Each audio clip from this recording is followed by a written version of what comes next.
सबको नमस्ते प्रणाम। हम सिंगर तान्या झा सबको पैर छू के प्रणाम करते हैं और आज आप लोगों के बीच बहुत ही अच्छा दहेज प्रथा का गीत लेके आए हैं। अगर आप लोगों को अच्छा लगे तो एक शेयर और हमारे चैनल को एक सब्सक्राइब जरूर करेंगे।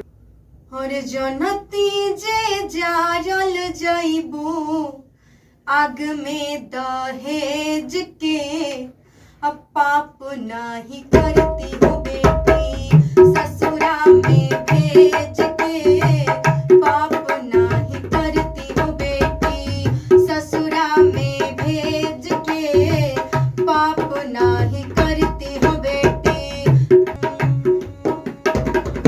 कटले तू होई बुरनिया बड़ा रे विपतिया, रोवते बीतल होई दिनवा उरतिया।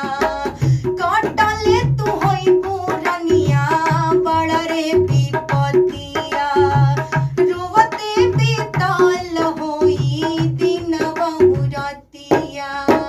माई कहि के कुहकल होइबू, माई कहि के कुहकल होइबू, दुखवा अनीज के, पाप नाही करती हो बेटी ससुरा में भेज के, पाप नाही करती हो बेटी ससुरा में भेज के, पाप नाही करती हो बेटी।